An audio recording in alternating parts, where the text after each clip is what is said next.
Welcome to our messy, beautiful lives. My name is Roxana, and here we expose and explore our traumas and ups because people need people to share stories and heal.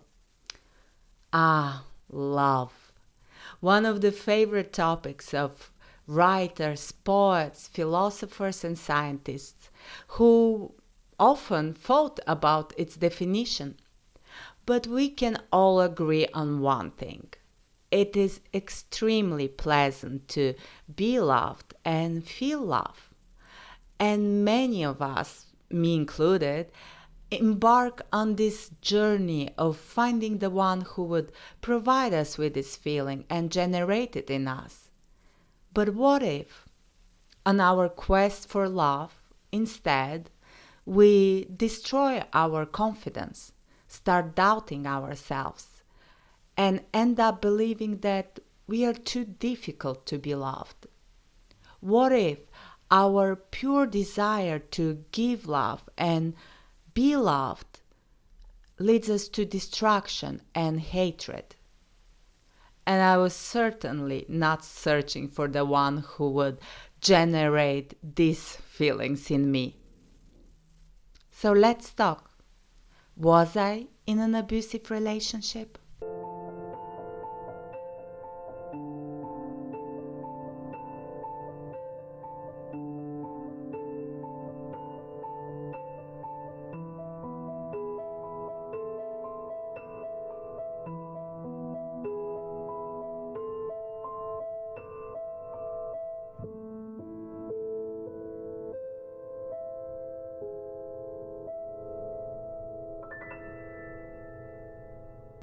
I met Pierre. This is not his real name for obvious reasons, but he was, well, still is French, and I thought Pierre would be the perfect fake name because, why not choose the most stereotypical one? So I met Pierre when I was doing my master's degree at the Sorbonne. He was my age, he was an aspiring actor and comedian. Pierre was my first love, my first serious relationship, and my first toxic relationship. I would love to say that he was my first and only toxic relationship, but unfortunately, no. And at the beginning, I really thought that I found the one, that he will be the man I will marry. For some reason, I always believed that my first serious relationship will be the one leading to marriage, family, etc. I was convinced that it would happen from the first try for me. I also really wanted it to be that way, partially because for my mom and for my sister, that was the case. So this conviction of mine also played a part in why it was so hard for me to let go of this relationship, although there were plenty of red flags from the get-go. It is also worth mentioning that Pierre, well, my relationship with Pierre, was the first trigger of my bipolar disorder. So, he will always have a special place in my heart. Obviously, I'm joking. Yes, it was a trigger indeed, but if it wasn't that, it would have been something else. So, our relationship with Pierre wasn't long, but it certainly felt like eternity. We dated for 1 year, and after that, we had an on and off relationship for 9 months. Well, it was not exactly an on and off relationship. It was more like him using me for sex and keeping me around for additional 9 months. But for me, it felt very much like an on and off relationship with a possibility of becoming a relationship again. I was incapable of completely walking away.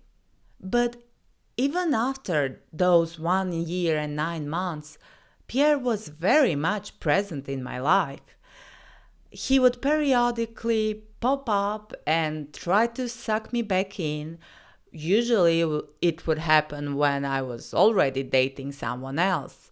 It was like he had a special radar, a sixth sense, because I would never post my boyfriends on social media, and I was already living in a different country and we did not have mutual friends.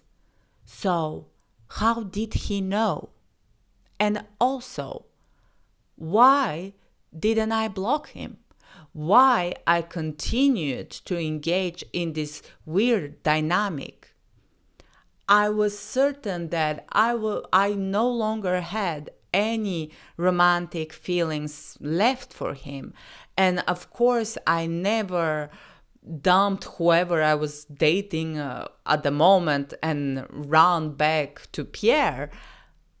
But I didn't cut him off completely either. One time, it was 4 years after our breakup. I was living in Sofia at that moment and having another toxic relationship, still not knowing that I'm bipolar, still not asking for help, minding my own business. And I received a message from Pierre saying that he was coming to Sofia to visit a friend and asking me if I would like to meet up. It was a bit weird, but I didn't think much of it and agreed to meet him for a drink. Enough time has passed, I thought to myself. Although I did feel uneasy just before the meeting. It is important to listen to our bodies. For example, we all know this feeling of butterflies in the stomach, which occurs when we are nervous, anxious, or excited. And scientific studies show that it's often a fight or flight reaction. And sometimes when we meet someone new and we get these butterflies in our stomach, we think it's due to the release of adrenaline and dopamine and this euphoric feeling which we associate with love of first sight. And it could be, but it also could be due to the fact that our brain recognizes some micro patterns and triggers and tells our body to run. So it's important to not get hooked on a feeling and jump to conclusions and try to calm down our body, our brain, and observe who is in front of us. So I met Pierre, and he quickly admitted that there was no friend. He lied, and he actually just came to see me. Needless to say, I was taken aback. Then he proceeded to explain how after all these years he realized that he still had feelings for me because he had a dream of me recently and it felt so real. Of course, I told him that I was seeing someone and that I had no romantic feelings left for him, but Pierre wouldn't take no for an answer. Almost like in the movies. Only our story with Pierre was never a romantic comedy. Pierre didn't come to fight for me or propose to me or to try to get back together. No, Pierre flew 2 hours and 50 minutes to hook up with me, to reassure his ego that he could still get me whenever he wanted, no matter where I was or with whom, to assert control over me. So he was reminiscing about our past, trying to touch me, hug me, and even kiss me without my permission. I felt disgusting, but I didn't stand up and walk away. No, I awkwardly laughed it off and kept pushing him away, repeating, "I have a boyfriend." Pierre looked at me, smiled, and said, I always like that about you. You always have been so loyal. Then he continued his attempts to convince me to go back to his hotel with him. Finally, I managed to text my mom and ask her to call me and pretend that she needed me for something. I was a full-grown adult and I still couldn't tell off, Pierre. I needed my mom to help me to get out of there. For some reason, a small part of me still needed Pierre's approval and validation. For some reason, even after 4 years, he still had control over me. I always thought that my relationship with Pierre was toxic because we were simply a bad match. We were too young and too different and not good for each other. But after that, I started to wonder, was I in an emotional abusive relationship?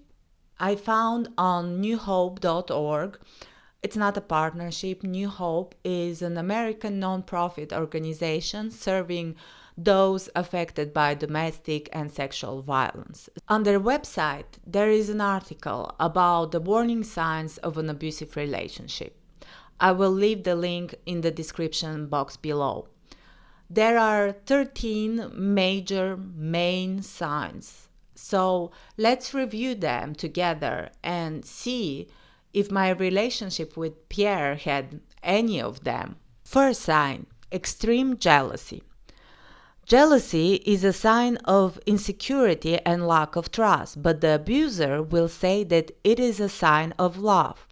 The abuser will question the victim about who they talk to, accuse them of flirting, or be jealous of time spent with their friends, family, or children. The abuser may refuse to let the victim work or go to school for fear of meeting someone else. The abuser may call the victim frequently or drop by unexpectedly. A strong, big, fat yes to that. He would constantly accuse me of provoking men and that I dress and behave in a way that attracts men attention. I had to always tell him who I'm meeting, who is gonna be there, and if there would be men, there was a problem, and often would start a fight. Whenever I was out with friends, he would text me. If I didn't reply immediately, he would text me more, long paragraphs. One time I was invited to a housewarming party of one of my best friends, and he couldn't or didn't want to go. He was invited as well, but he really disliked this friend of mine. So I spent the whole party in the kitchen on the phone with him, reassuring him that I was not flirting with anyone. You know, poor Pierre, he just loved me so much and was afraid of losing me. Sign number 2, controlling behavior. One partner completely rules the relationship and makes the decisions. This includes checking up on the victim, timing a victim when they leave the house, checking the odometer on the car, questioning the victim about where they go. They may also check the victim's cell phone for call history, their email, or website history. The abuser may control the finances and tries to tell the victim how to dress, how to talk to, and where to go. Well, he definitely was controlling and tried to control many of the aspects of my life. At the beginning, I wouldn't let him. I was resistful, and that would cause a lot of fights, like big fights every day. After 2 weeks of being together, he started to check my social media, my cell phone without my permission, of course, which also was a reason for me to fight with him. But somehow he will end up gaslighting me, and I would end up defending myself, although I wasn't doing anything wrong, and it's not like I was cheating on him or talking to other men. Also, one time I was doing a party at my place. Well, it was more a soirée, a gathering with friends, because I was living in one bedroom apartment in Paris. I was a student. Even if I wanted to do something crazy, I couldn't. So it was like a gathering with 10 friends, maybe. And so he was there helping me set up the place. And when I changed and put the dress I wanted to wear, he went crazy. He didn't like the dress. He said it was too short. It wasn't even that short. And even if it was short, it's my body. But anyway, he was saying that if I love him, I would change, that it was disrespectful, that I was making him uncomfortable, that he wouldn't be able to enjoy the party because he would be worrying all the time if anyone can see anything when I sit down. So I tried to argue my point, my truth, the truth that I'm at my place, he is there. It's not like I'm going out and he's worrying about my safety. And I said that I would not change, and he was being unreasonable. He was not happy. But the guests started to arrive, so I naively thought that we were done with the argument, and I forgot about it and moved on, and I was enjoying my time with my friends and him. At some point in the evening, he was talking with a group of guests, and he called me over. So I came, and he said, "Hey guys, look at that dress. Don't you think it's too short and it's inappropriate for a house gathering?" There was an awkward silence. And then they proceeded, while I was standing there, discussing, is the dress too short or not? Is it too dressy or okay for a party at my place? I was feeling humiliated, but I looked at them, I looked at Pierre and said, I don't care, I like it, and walked away.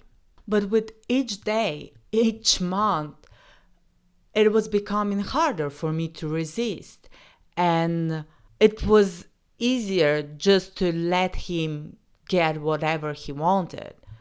Progressively, my confidence was getting erased, and I would do whatever just so we don't fight or he doesn't leave me.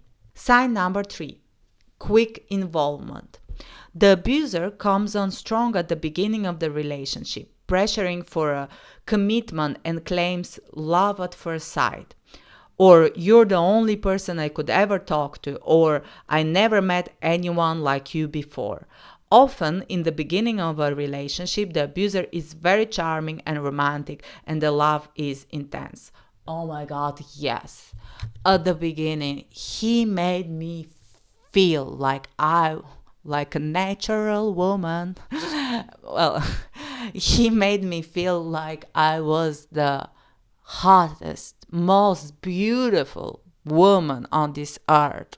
On our second date, he read me a poem he wrote to me inspired by me. How romantic, right? Well, no, it's a red flag. And also, the poem wasn't even that good. It's too intense. I'm sorry. It's a second date. On the first date, we went to movies plus drinks after. We didn't talk that much. You don't know me. How are you so in love? In whom you're so in love? First, learn my favorite color and then start rhyming. Rocks and gods, your favorite color is navy blue, and I will spend the rest of my life cooking every day some stew for you. Whatever. I don't like it. Something like that. Next sign. Unrealistic expectations. Abusers expect their partner to meet all their needs and be perfect. They may say things like, if you love me, then I'm all you need. I don't know, maybe he did. Well, he did make a list of things he didn't like about me and reasons why not to be with me, like my qualities that annoyed him.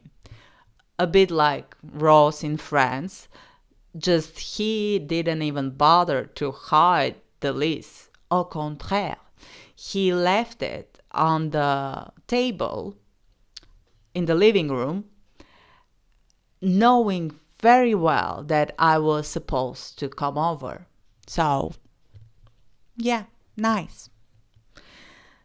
Next sign. Isolation. The abuser tries to keep the victim from friends and family by putting down everyone the victim knows, including their family and friends. They may keep the victim from going to work or school. Well, I was already far from my family. I was in Paris and I didn't have anyone in France, and I never had a lot of friends. So it wasn't that hard for him to become the closest person for me and occupy 90% of my time. But yeah, occasionally he did try to put down my friends. He even called one of my friends a bitch, which I was, no, don't you dare calling names my friend, because I'm not calling names your friends. I could, but I'm not. Next sign, blames others. The abuser does not take responsibility for their problems, blaming others, usually the victim, for almost everything. You made me mad. Yeah, he would. Like I said, he would constantly gaslight me and everything was my fault. And like I said, at the beginning I was trying to argue my point, and I'm stubborn. I'm not easygoing person.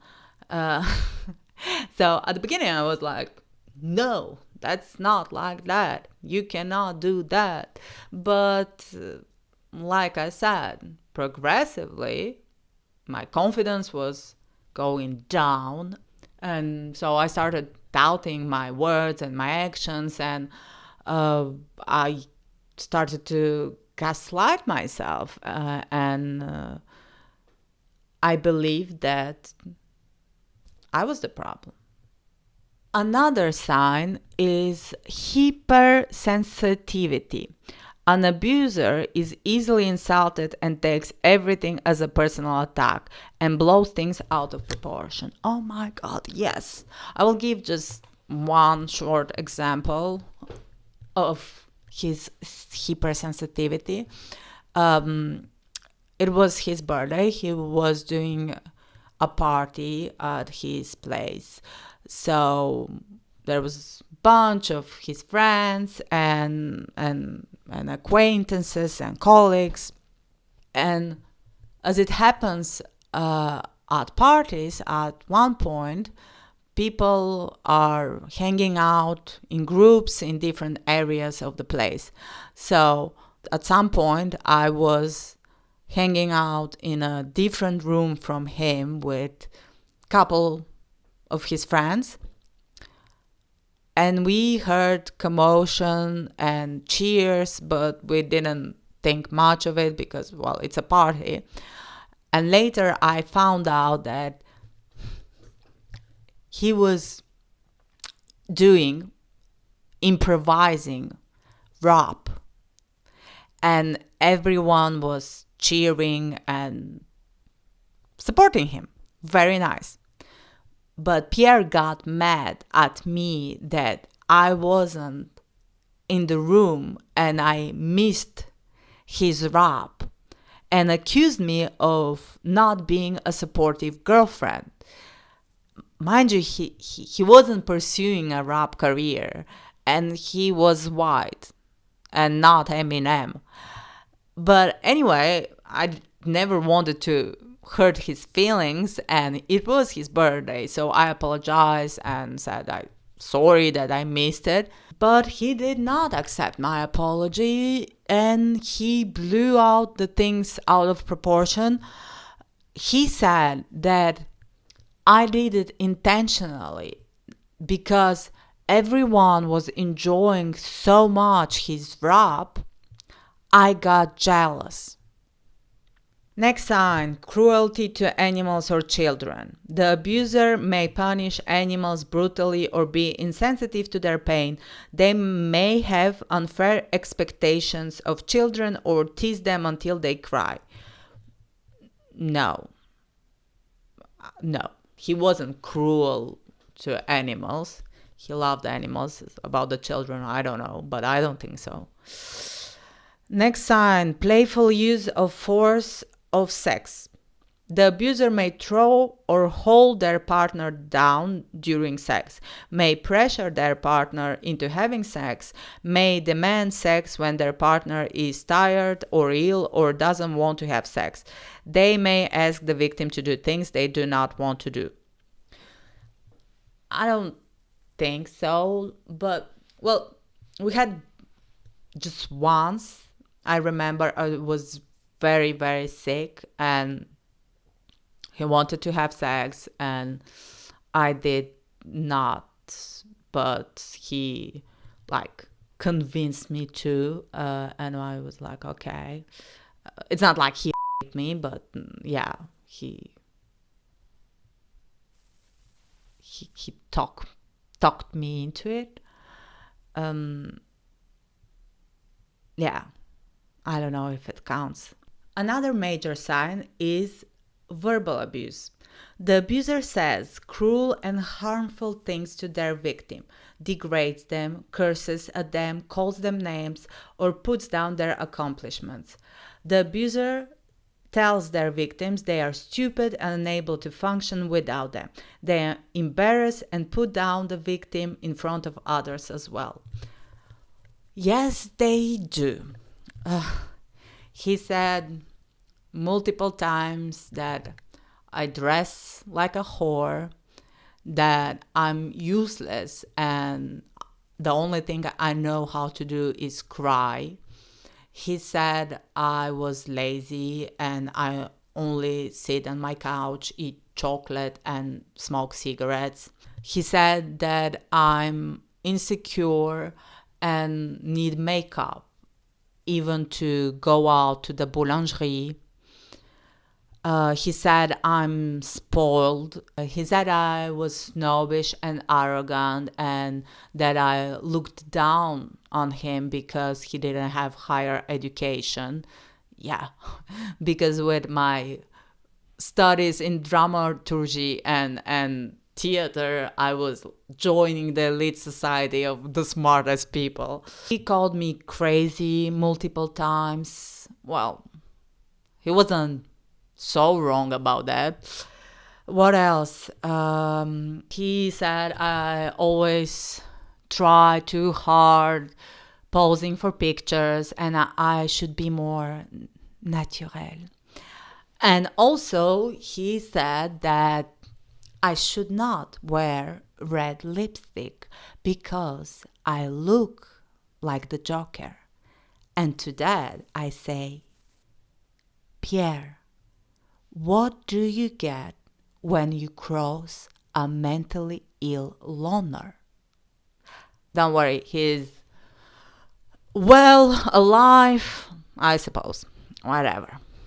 Next, we have Dr. Jekyll and Mr. Hyde. The abuser experiences severe mood swings, and the victim may think the abuser has a mental health problem. One minute they can be charming and sweet, and the next minute they become angry and explosive. Explosiveness and moodiness are typical of people who beat their partners. Well, I'm the one with bipolar, so I did not notice. But no, he wasn't. He wasn't inconsistent, or he didn't have mood swings. I wouldn't say.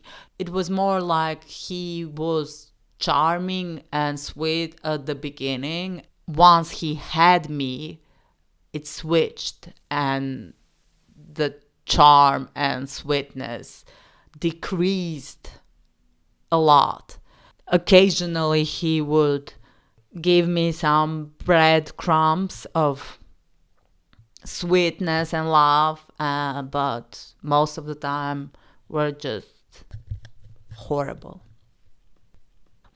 And we have past history of battering. The abuser had a history of past battering of partners, and although they may admit to that, they say their previous partner provoked them to do it. A batterer will beat any partner they are with if the person is with them long enough for the violence to begin. Situational circumstances do not cause a person to have an abusive relationship.